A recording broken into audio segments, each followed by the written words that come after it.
Okay, guys, welcome back to another ESPN video, another AFCON reaction, and we are advancing through the tournament now. Group B concluded today. Group A is going to conclude a bit later on today, but there's a full lineup on the pod today. Kirk Asiedu, welcome to you, sir. Ed Dove, live on the ground just before Morocco, and Colin Udoh has been a fixture of the podcast during the tournament, which we love to hear. Some exciting games today, man. There's a few curveballs thrown out there, especially by Egypt. Completely changed their whole team. They rested their whole starting team. So we'll start with that game because it did end 0-0, and South Africa and Zimbabwe ended 3-2 to South Africa. So it's been some exciting fixtures.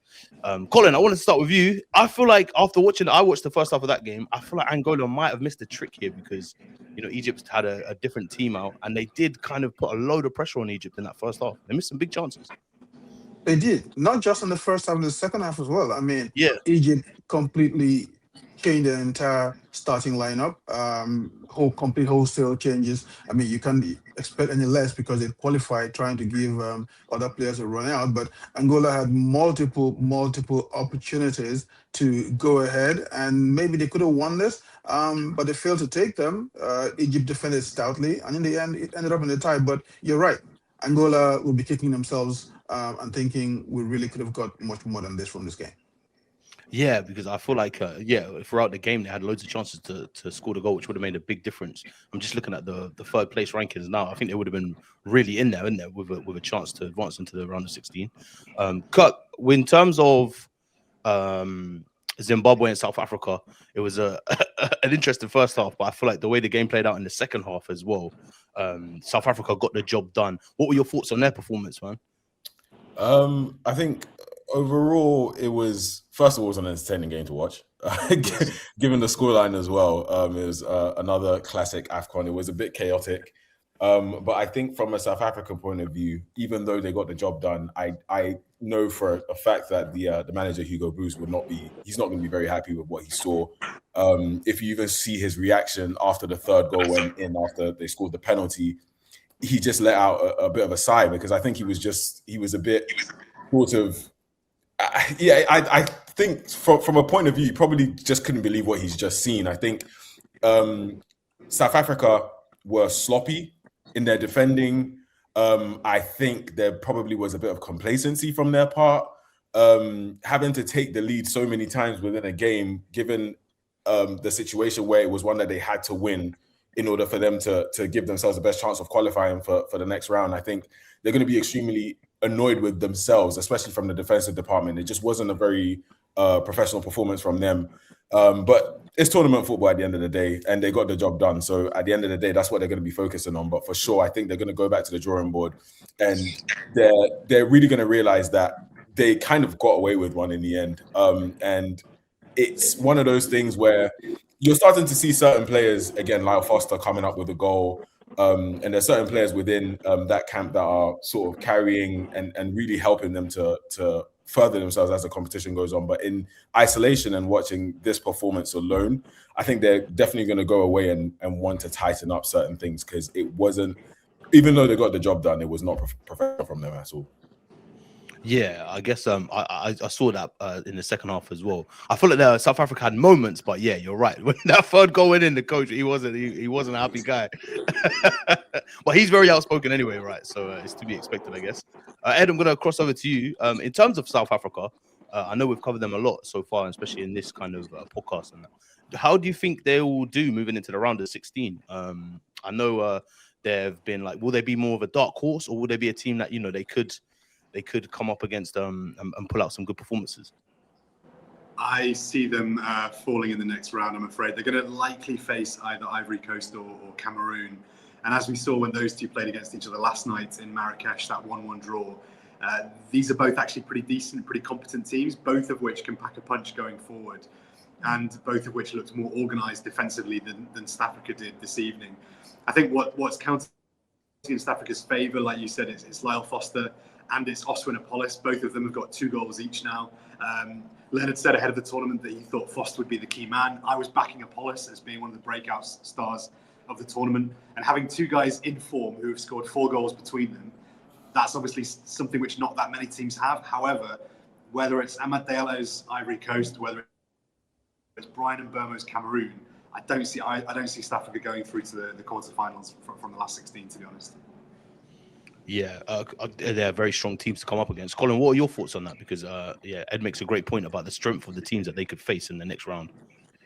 Yeah, certainly. I mean, that's a thought, but I guess where I might diverge a bit is when you look at the way South Africa played against Egypt, they played a really, really decent game.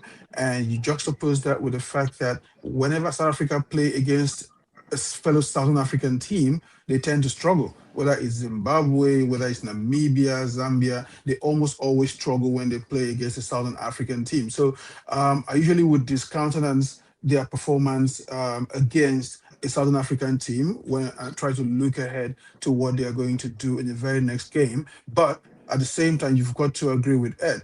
Both Cote d'Ivoire and Cameroon look really formidable, especially when you go by the game that we saw yesterday. And they've got some really good, outstanding talent who can change the game at the drop of a hat. South Africa don't quite seem to have the same. Lyle Foster and Apollo's are just not at the same level where they can be game changers when they play against real quality teams like Cote d'Ivoire, Cameroon, or even or Nigeria. So at best, you see them trying to play for a tie and then go for penalties. But if it doesn't work out, they're probably going to get eliminated in the next round. What South Africa do have in their favour is that they have relatively recent experience of eliminating bigger, stronger teams at the Nations Cup. At the last AFCON, they eliminated Morocco 2-0 in the round of 16.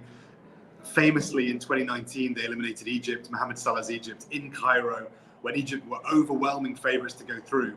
So this, and some of that team is still here, so they do have a relatively recent track record of upsetting the odds and dumping out one of the genuine heavyweights in the knockouts. Whether they're going to do it again this time, I'm not so sure. Yeah, very, very correct. I was actually going to say that South Africa usually are almost always greater than some of their parts. So, yeah, Ed's right. For once. Don't mind me, Ed. We need to get you doing like a debate setting, man. I think that'd be a great debate to watch. I can't lie. So, in terms of that, then, there's hope for South Africa, I guess. I think that's what I can take away from that.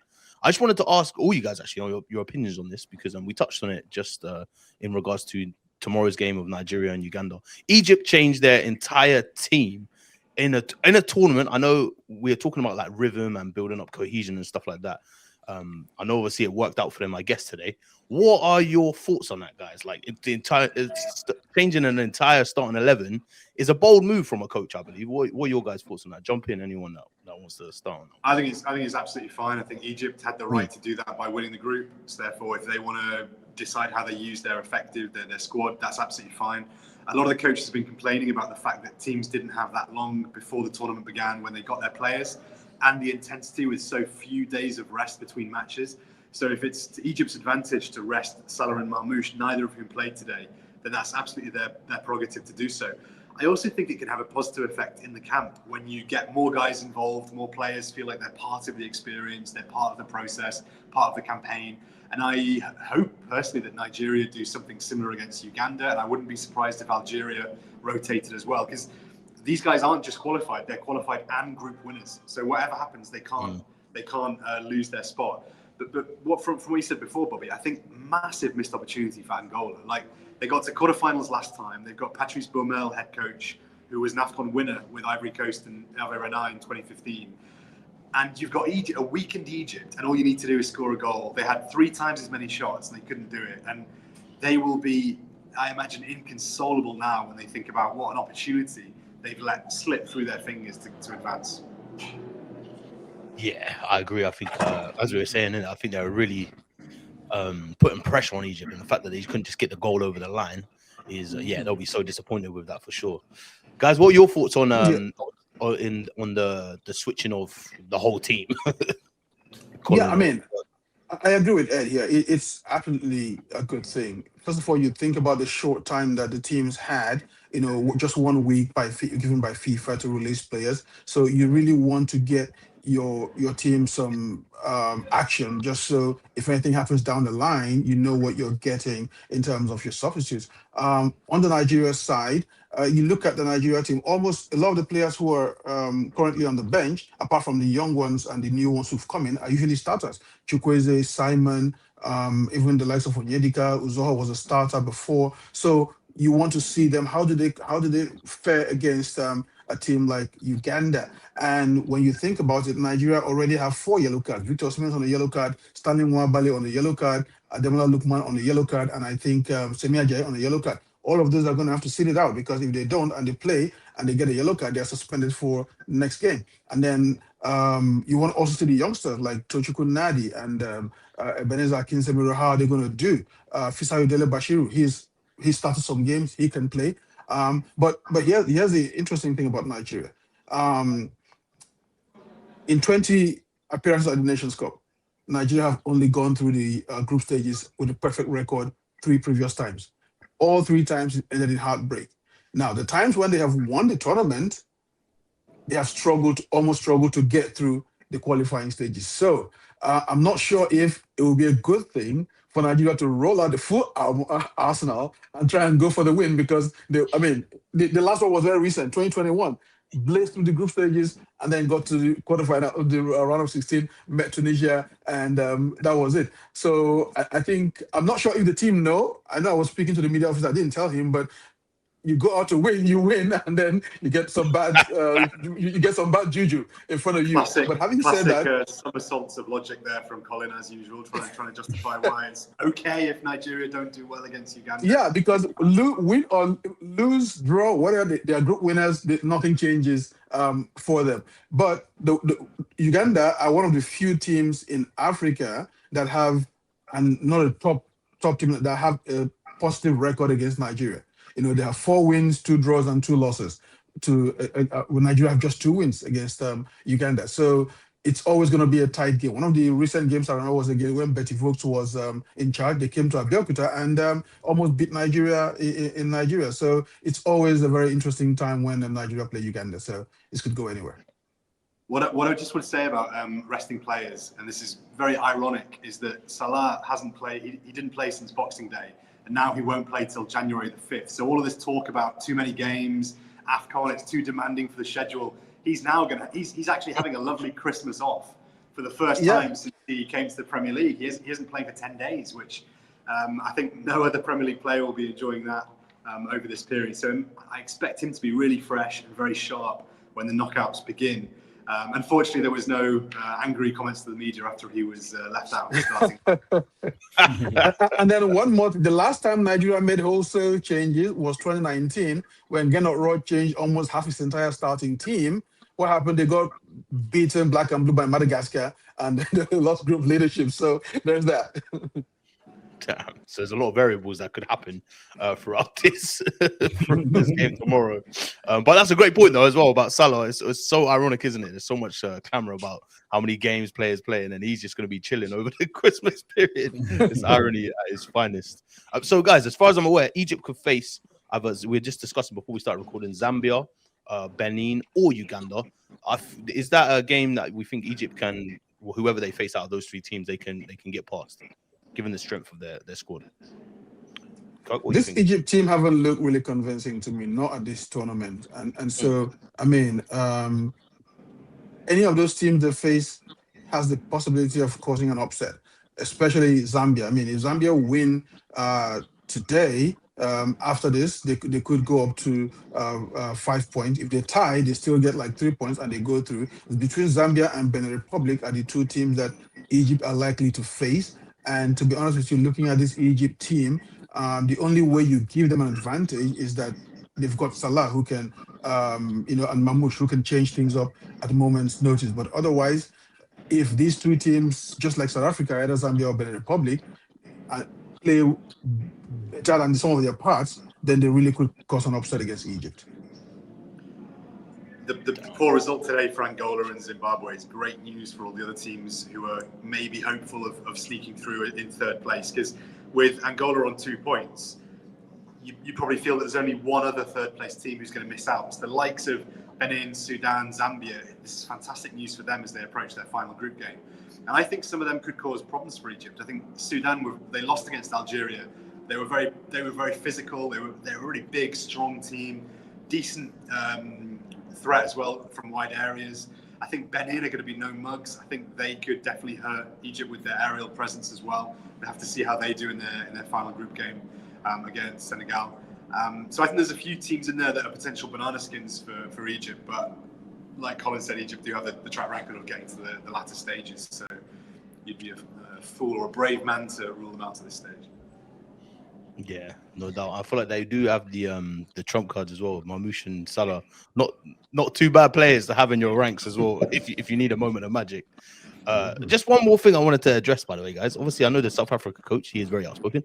Bruce saying about the atmosphere in Morocco. What are your thoughts on it, guys? Kirk, obviously, you were there last week. Ed, you've been there to a load of games. What are your thoughts? Is there any kind of truth in what he's saying? Or what are your thoughts on that? I mean, I can go first. Yeah, I suppose the thing that me and I know when Sam and I were out there, it's AFCON. Obviously, it's a strong flavor of like that usually comes with fans. They bring the atmosphere, they bring the noise and all of that kind of stuff. We always keep talking about one thing that's missing is the sun. Unfortunately, I feel like the sun it adds something, because when you're out there and it's a bit cold, people have got jackets on and all that kind of stuff, and people are just less likely to go outside.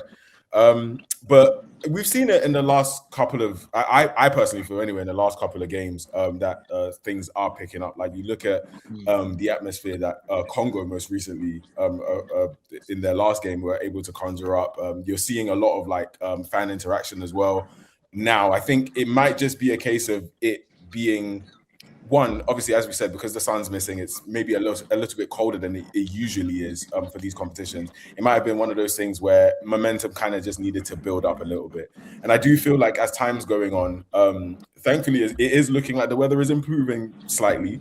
But as time's going on, I feel like fans are interacting a little bit more. You're seeing more people attending games. I think yesterday's game, I'm not too sure which match was it. Sam and I were talking about it yesterday, but the stadium was packed. And it wasn't a Morocco game. So it's just one of those things where I just generally feel like it's improving. It's getting better. I know at this present moment in time, like when we arrived at first, aside from the Morocco game, you were seeing a few empty seats and all that kind of stuff. But I genuinely, if I'm to be 100% honest, the one thing that I think is missing and has been missing is just the sun. The sun with AFCON is just something that it just brings something. But yeah, I just think as time goes on, you make a good point as well, because with the sun, people can sit outside, they can stand outside, they can enjoy being outside, which gives you this kind of carnival feel, and you can see the supporters much more. You can mingle on streets or outside cafes or bars or whatever. But when it's pouring with rain, that's very hard to do. So I think, jokes aside, I think the weather is having a big factor in how present the AFCON feels on the streets. Obviously, the way people can party in Morocco is different from the way they can party in Gabon or Cameroon, for example. So that also has a factor. But also on what you said, Kirk, I think the attendance and the atmosphere in stadiums has been the best that I've experienced across 6 AFCONs. I think the Algeria game wasn't entirely full, but it felt like a really big match. It felt like a home game for Algeria. And I think Tunisia, Algeria fans particularly travelling en masse here, as well as the capacity crowd of Ivory Coast, Cameroon in Marrakesh. I think we're seeing some serious attendances and some incredible atmospheres in the stadiums, which you often don't get in AFCON. They can be a little bit dead. I know that wasn't the case for Bafana's game earlier, but I think generally I disagree with Bruce. I do think there is a weather-related point in there somewhere. Mm-hmm. Yeah. And I think, again, that speaks to the bigger picture of the AFCON, moving it around different dates. One thing about Africa is different from Europe. We saw it in 2010 when South Africa hosted the World Cup. It was supposed to be the Summer World Cup. If it was in Europe or in the Western world, that would have been hot summer. But at that time in South Africa, it was the heart of winter. And look, I almost got frostbite covering the World Cup in 2010. So, and then now you're moving the Nations Cup all over the place. It's supposed to be a summer World Cup, a Nations Cup taking place around June, July, and it's been moved to December and then taken to a climate in North Africa that is as close to Europe as possible. So it's being played in winter, where you now have the combination of not just rain but also snow. So I think there's a bit of a story, a narrative there that speaks to the bigger picture of, look, stop messing around with the AFCON. Decide on what we need to do. Let it go on a 2-year cycle. Put it in the summer, and let's just play. Yeah, I like that. I think it's definitely we take it for granted, I guess, when you're watching it on TV, how much the weather can impact people outside and the stadiums and stuff like that. So yeah, no, I just wanted to get like a perception of you guys that are on the ground there as well. But yeah, obviously another exciting day in AFCON. Egypt and South Africa advanced through to the round of 16. We'll be here again tomorrow, guys. I know some of you guys will be dotted around, so hopefully you can join us again tomorrow. But Nigeria take on Uganda, and Tunisia take on Tanzania. And Group D action with Benin taking on Senegal and Botswana taking on DR Congo. So we'll be here to talk about it, guys. So thanks again for joining me, everybody. And thank you. Can we get Ed's prediction before Nigeria and Uganda before he goes? I need to get him on record. Yeah, I would love to see this. Yeah. Go on, Ed. Couldn't quite hear it, sorry. Yeah. Stadium announcers very loud. That's right. All right, thanks, guys. Thanks, guys.